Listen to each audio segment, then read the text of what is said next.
Good morning, everybody. I just wanted to welcome you to today's webinar, Domino Effect, how a third-party vendor's ransomware crisis became our own. Today, we have a very special guest who will be sharing his experience with a recent ransomware event that impacted over 5,000 of their members, customer members. We'll be discussing how his company recovered from this event and what lessons were learned. So I'm really excited to be here today to help us all better understand the gravity of ransomware events and hopefully inspire us to bolster our own company's cyber protection. So with that, let's get started. So my name is Rob Schenk. I'm a cyber expert here at Intelligent Technical Solutions. We specialize in helping small and medium-sized businesses thrive by managing technology. We enable clients to do their best work, which is to grow their business without worrying about the underlying security and technology. So just a few housekeeping notes before we get started here. The webinar will be recorded. If you'd like to review the information later at your convenience, and if you'd like also to share it with others within your organization. We're happy to take questions along the way during the webinar, so we want to make this as collaborative as possible. So you'll notice in your Zoom little bar there, you're going to see a Q&A link or Q&A button. Please go ahead and click on that and submit your questions there, and we'll get to them as we go. Joining me today is Jay Pepper-Martens. He's Chief Technology Officer at the San Francisco Association of Realtors. Very fortunate to have him join us today to really share this experience that he went through recently. I guess maybe to get started, Jay, can you tell us a little bit about San Francisco Association of Realtors, your Sure. role there, and kind of go from there? Sounds good. So hello, everyone. I'm Jay. I've been at the association now for a little over 10 years. My first job when I joined the association was just to manage a specific business unit called the MLS, the Multiple Listing Service. That's the piece that real estate agents really use. Over the years, I've helped not only manage that piece of technology, but my scope of expertise has expanded to be all the technologies that the association uses. The San Francisco Association has about 5,000 members. We serve the communities of the entire Bay Area, not just San Francisco. So our agents will often work in Marin, Napa, the city, down the peninsula, East Bay, all of it sort of included. We provide more than just MLS service to our membership. We provide tools that let them do things like comparative market analysis, websites. We provide data feeds to other vendors. You're going to hear me talk a little bit about data feeds today. And so for the last couple of years, I've been focused on modernizing all of our technical systems at the association, sort of bringing us into the leading edge technologies of the future. We're keeping a close eye on artificial intelligence. All those things fall under my responsibilities at the association. Awesome. Thanks for that, Jay. So, Jay, we've been working together for some time. Yes. So ITS and Association of Realtors, you guys are a client of ours. Maybe you can talk a little bit about just the evolution of the partnership, how Sure. things have evolved over the years, and just to kind of give a little feedback or set the stage a bit. Sure. Things were so much simpler in 2015 when you and I sat down the first time. Really, all I was interested in doing was modernizing a couple of servers I had in the building. At the time, my biggest problem was that we were using passive cooling on some machines that I had inherited when I started my job. They were just laying on the floor. We got them all rack mounted, and you helped us totally update and get that all upgraded. I sort of miss those early days when things were so easy and sort of innocent and simple. Over the years, we've done things like migrate a number of our systems to the cloud. ITS helped us do that. And most recently, you helped us put into place some safeguards and mechanisms for protecting us from cyber attacks. So things have really changed over the decade almost a decade that you and I have been working together, from simple machine infrastructure. And now here we are talking about cyber attacks. And boy, has it been a crazy year. It has. It just seems like you can't turn on the news or look at some online link and just hear about just the latest stuff, latest cyber attack and so forth. It's Really everywhere. It's pervasive, and it's not only affecting companies of my size. We're sort of like that medium to small size company. It's affecting large companies. Didn't one just happen somewhere in Las Vegas? Like I think one of the major casino chains went down. Yeah, MGM Grand. Yeah, Like that was interesting. That was they have 14 properties. And this includes, Bellagio, MGM Grand, Mandalay Bay. They have, groups in Atlantic City, Detroit, and they had a ransomware event just over like a month and a half ago. I was actually in Vegas and talking to some of the folks there to see what that impact was. And it was pretty dramatic, going back to paper, cash. People couldn't pull their money out of the casinos, out of the slot machines, couldn't check into their rooms. It was super impactful. Great segue. Talk about paper, because one of the things we talked about today, when I walk you through what happened to us, is we actually had to use paper for a hot second, and I'll explain that. Yeah, so maybe that's a great segue. So you guys leverage a third-party service called Rapatoni. So maybe you can kind of just talk about, what is Rapatoni? What does it do for SF Realtors? What's the background? How important is this to your environment? Kind of walk us through that a little bit. Sure. So the MLS system that we vend to our real estate agent members, we don't write it ourselves. There are some MLSs in America that do create their own in-house. They have large technical teams, software engineers, DBAs, the whole 9 yards. But the San Francisco Association has a technical expert and a small team of support specialists. And so our job is to choose a good product, configure it correctly, and then deploy that to real estate agents. Now, our MLS is also part of a network of MLSs. So we connect our system to a number of other MLS systems and we exchange data with them. This is why an agent in San Francisco can work effectively in Sacramento, and an agent in Sacramento can work effectively in San Jose. It's because of this network.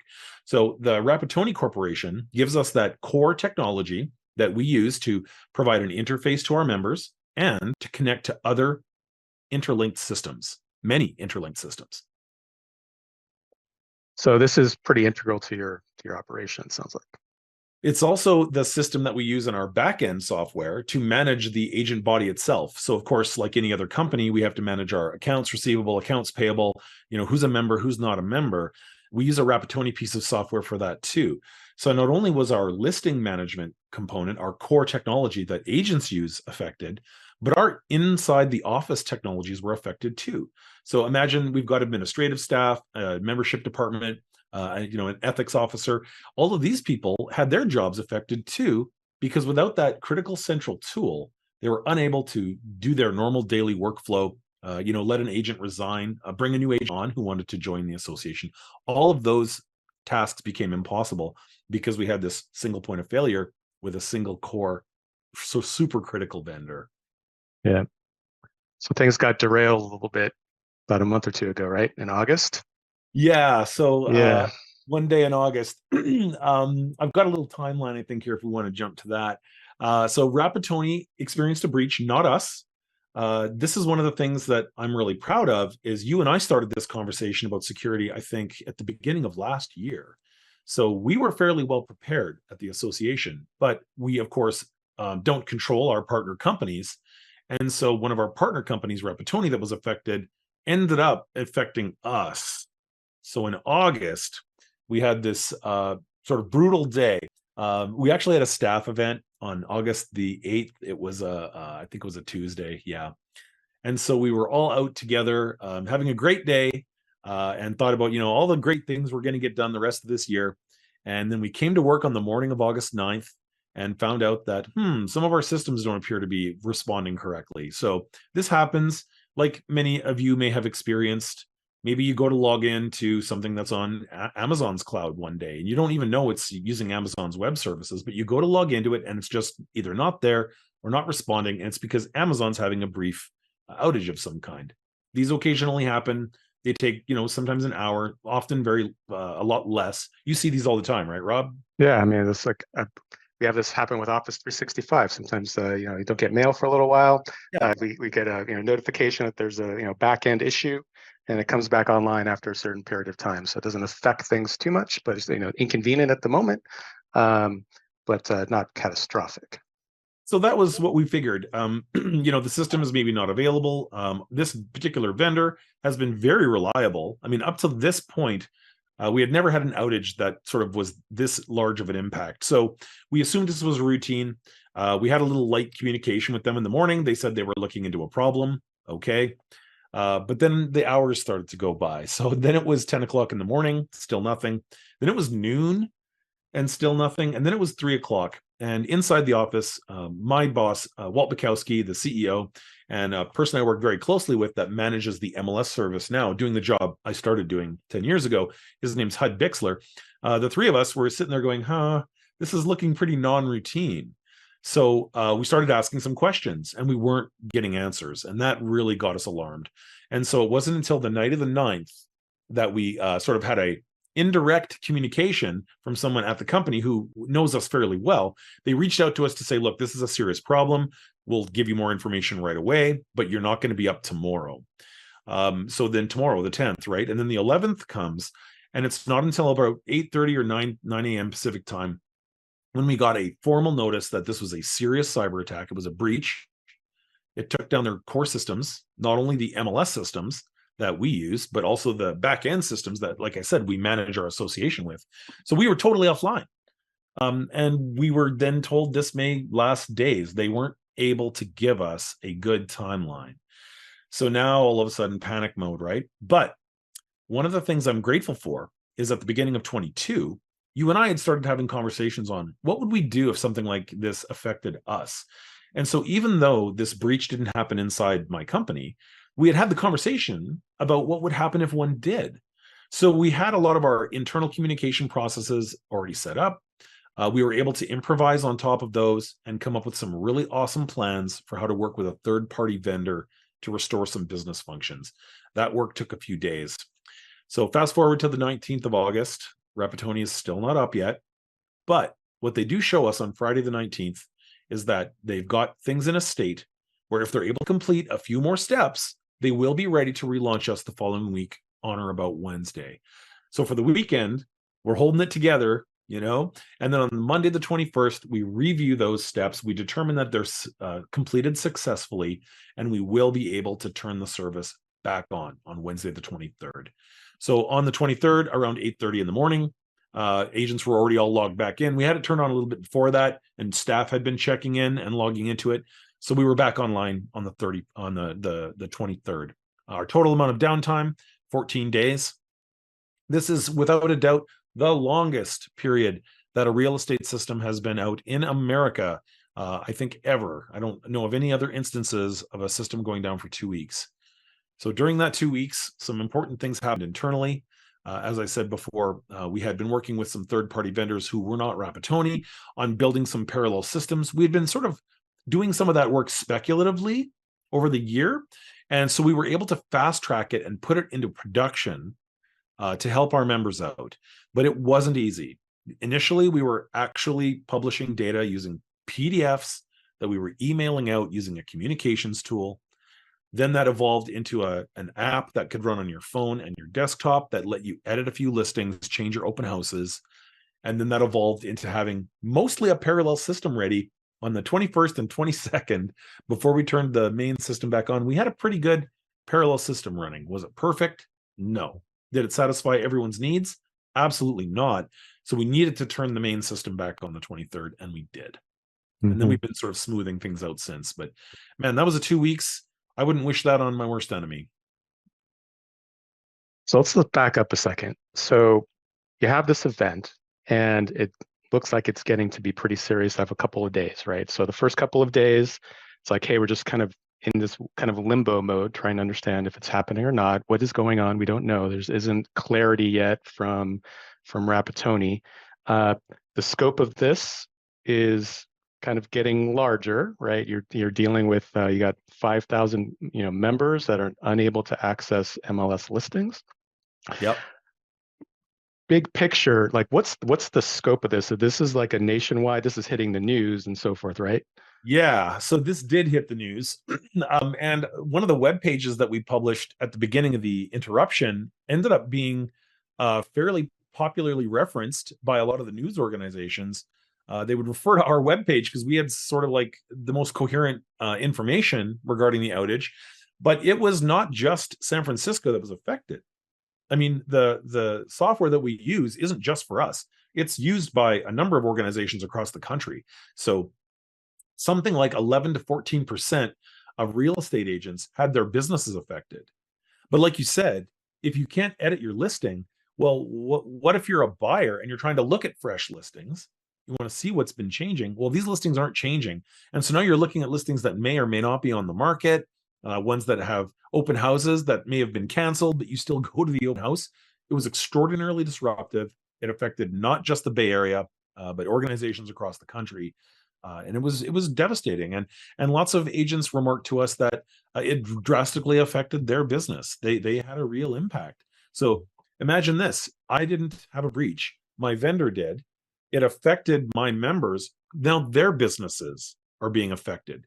Cyber attacks have this nasty way of cascading into other people's businesses to really cause damage. Yeah, I think that's just kind of like just the interconnected nature of all these applications, right? So we're getting like there's kind of the pros and cons. The pros are that we're able to get this, rich set of information, rich set of data from these various systems because we're all interconnected. Yeah.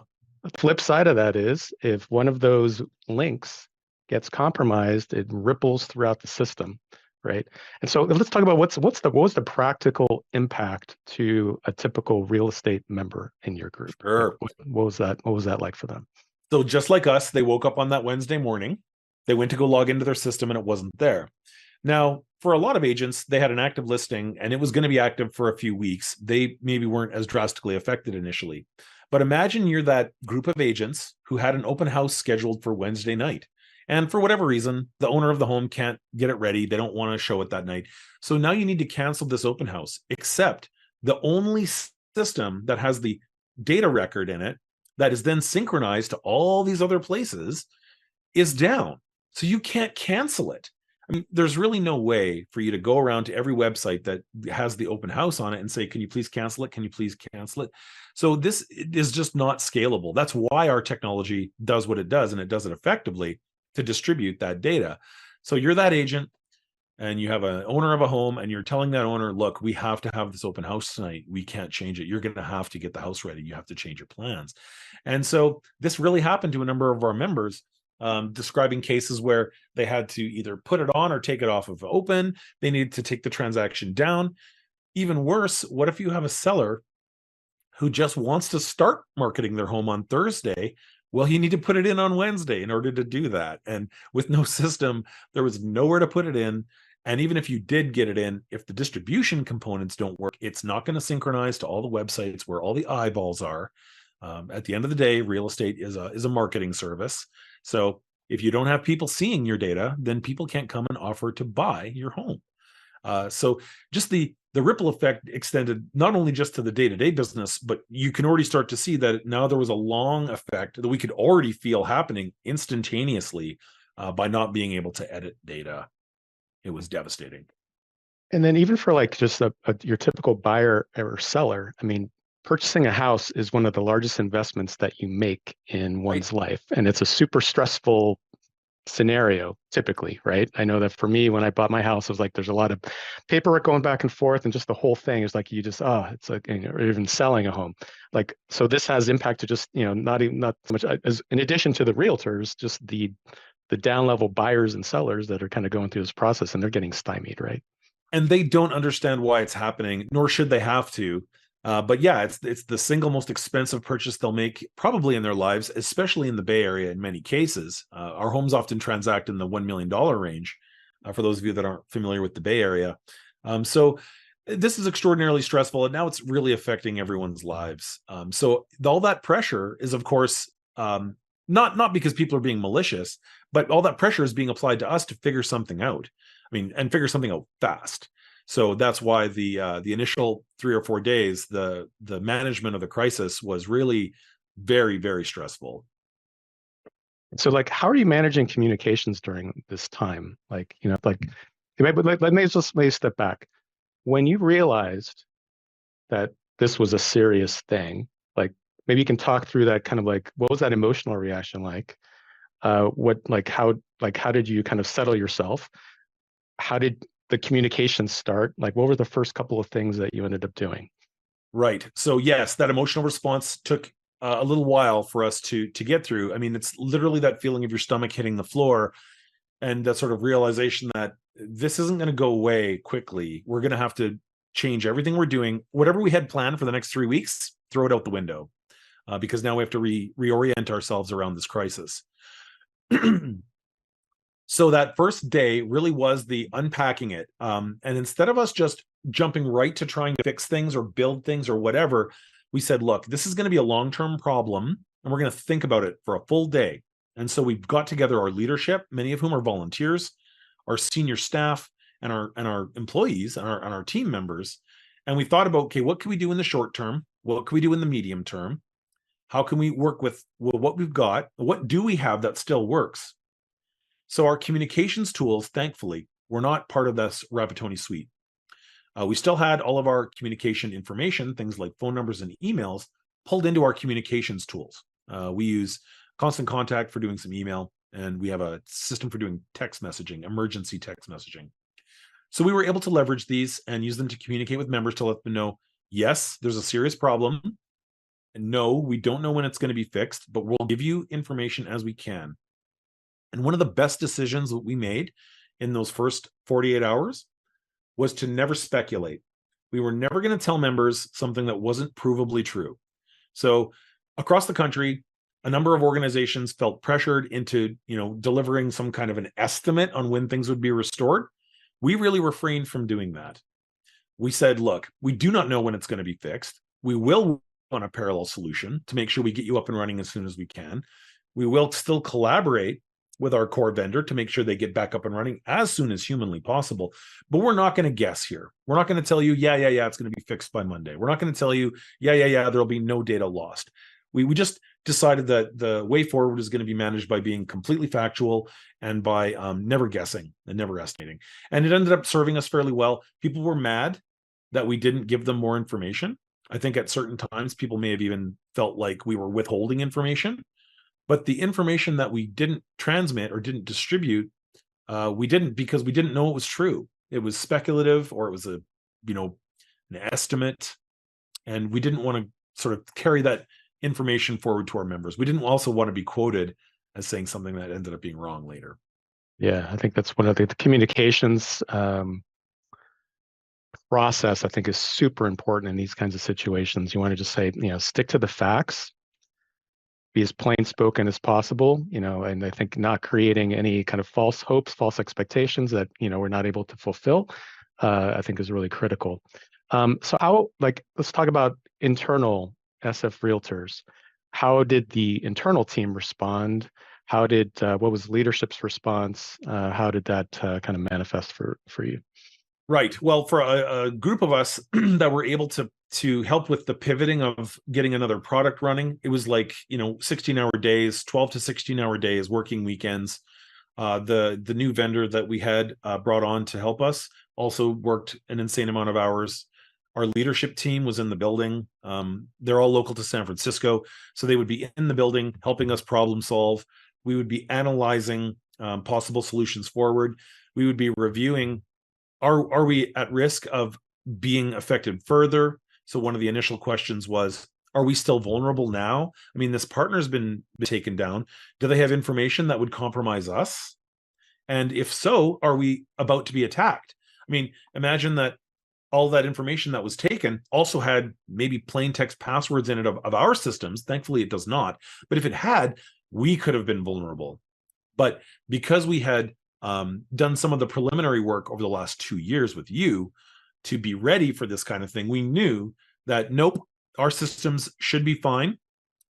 We shouldn't be compromised because our vendor has our data. So there was a lot of that soul seeking and trying to figure out, are we in danger of being attacked? And so that happened for about a day or so of that too. So you start to come out of this. In hindsight, maybe you can talk about, reflections, lesson learned. What are anything that you would do differently? What comes to mind? Firstly, we were glad to have gone through the exercise in preparation for us being attacked, because it ended up serving us when a vendor was attacked. So imagine some other client of ITS's, maybe they work with a couple of vendors too, and they've maybe done some of their own due diligence, or maybe they haven't. But by doing a little bit of that thinking and planning ahead of time, we were less shaken and we were able to be on our feet quicker because we had at least thought through these issues. So even though it looks like maybe you're not a target potentially. Your vendors might be. Like, we all work in industries now that have supply chain considerations. So imagine maybe you have a product, a physical product. Our product is technological or electronic, but maybe you have car parts, maybe you have something you ship, something you manufacture. So the supply chain could be attacked. How does that affect you? So what we learned was that going through the exercises and thinking about how we would respond to an attack better prepared us for when a vendor was attacked. And that's something we didn't even consider when we were doing those exercises. Yeah, kind of like, doing due diligence on your partners as well, right? And that's the thing now we Yeah. might have to do going forward is we're starting to have some conversations with our third parties about, hey, now you got to tell us what happens when you go down. How fast will you be able to recover? But yeah. So talking to your vendors becomes really important. Yeah. So Jay, you made some security improvements about a year ago. You said, like, how did the board respond to that? What advice do you have for other business owners and leaders here in the audience? Strengthening the defenses is one of these things it can be a hard sell. So as the CTO, it was my job to put together a proposal, take it to my board, and really explain why this was worthwhile for us to look at. There was, of course, some good conversation about, is this really necessary? How vulnerable are we? Part of my presentation to my board was an analysis of, is our sector valuable to attack? And of course we are. I mean, we have real estate data. We have agents who transact $1 million deals. So I'm grateful that my board saw the value in us strengthening the defenses of our electronic perimeter so that we could not be victimized directly. What I didn't realize when I was doing that presentation was that unless I also strengthen the defenses or ask my partners to strengthen their defenses, that we still had a vulnerability, hence the domino effect. But I'm grateful that our board saw the wisdom in it. And if this did one thing, it validated their decision, which is really, I think, remarkable. They got to see that they made a good decision, that it's going to pay off into the future. And now it's encouraging other organizations to make similar strengthen the walls, get your perimeter secure type decisions. All right, so we're kind of wrapping up here. We're going to kind of open it up for any questions. So if anybody has any questions, feel free to pop them into chat. And then also, if you wanted to connect with me, there's my information there. If you want to have some discussions around your cyber protections that you're running in your business, just please feel free to reach out. We do have hey, great job, Jay from Belden. Give it another minute or two and see if we get any other questions. Guess Jay, any parting thoughts for the audience? Yeah, also train your staff. The other things that we had been doing the last couple of years working with ITS is we did some micro trainings. We really focused on them hard for a couple of years right at the beginning of the pandemic. Everyone was working from home. Oh no, that means we're all online all the time. So we really focused on getting our staff to be able to expertly identify emails that are invalid, links that are bad. They know now to use the hover over trick to preview URLs. So for those of you with medium, small size businesses, you might have staff of less than 15. It's still incredibly valuable to get them trained so that they can help you be the first line of defense. Our staff, we had a little game we were playing for a while where I would encourage them to, in our company chat tool, post screenshots of things they didn't click on. We called it a fishing expedition. And so we let people sort of report any big fish they saw. And we saw some doozies. So don't be afraid to trust your staff, train them. I mean, it's not just about implementing a good antivirus scanner. It's not good enough to just, be running malware bytes on all the laptops. If your staff don't know not to click on a bad link and put in their username and password, you're going to be in a bad way. So trusting your staff, train them, invest in them. Yeah, importance of a layered approach, right? It's like, it's just not one thing. It's like you want to have a layered approach. You want to, if somebody gets past one defense, you got something else that's covering it, right? Yes. It's really having that, just like how would you protect a house, right? You have doors on the window or locks on the doors, locks on the windows. You got a barking dog. You got a fence around the house. Approaching your network and your infrastructure in a similar kind of way. Right. We do have a question for you, Jay. What are recommended first steps to open the third-party vendor discussion? What Yeah, should you ask from them for good due diligence? that's a really great question. So we're still figuring a little bit of that out, but I'll tell you what we're doing is it's just an honest conversation. Hi, we were affected by a third-party cyber attack. You are one of our third parties. We're going to need to have a conversation now. And it turns out it's not even really an uncomfortable conversation. My advice would be to approach it collaboratively. Don't demand. Instead, open it up as a conversation where, hi, we just saw how people could be affected. And for some of you that haven't been maybe directly attacked, you're going to say, hi, we just saw a webinar where we found out that I could be the victim of attack if you are the victim. So we're going to now have a conversation about how do we guard the way that we exchange data or we do business together. And then you can look at how do you exchange data automatically. Maybe you have APIs, application programmer interfaces that exchange data. Maybe you just have communications channels. Maybe you guys, maybe your two companies communicate over email. So go over what your email protocols are. Is there anything that does trust but verify, where if the vendor sends you an invoice and it looks really out of whack, do you just pay it? Do you pay it to a different routing number, or do you have some kind of a phone conversation or a follow-up, a second line of communication? So analyze your automatic data transmission layers, and then analyze your communication layers and approach it as a collaboration where you're going to help them because they're going to help you. We got to protect each other. It's going to take a community. Yeah, for sure. Jay, I just wanted to thank you again for sharing this. I mean, this happened just a month or two ago. This is fresh, Fresh. so this is fresh, and this is also something that a lot of companies don't want to share this kind of stuff, right? Understandably. I And mean, understandably so, but this is a testament to, like, when we had these initial discussions, we talked about, like, this is almost like a community service, right? Really kind of sharing and just educating people about what the reality of something like this is, just so we can all kind of get an understanding of the impact that we're trying to avoid and prevent. But just really want to thank you for taking this opportunity and sharing your story, and hopefully this has all been very helpful and enlightening for all the folks in the audience, and really appreciate you. So thank you. and Rob, if anyone has any other specific questions that they would like to ask someone who was affected, you can share our information with them and they can get a hold of me. Perfect. All right. Well, I could let everybody get back to their day. And Jay, appreciate it. Thank you so much. And really, great presentation. Thank you so much. Take care, Everybody everyone. have a great day.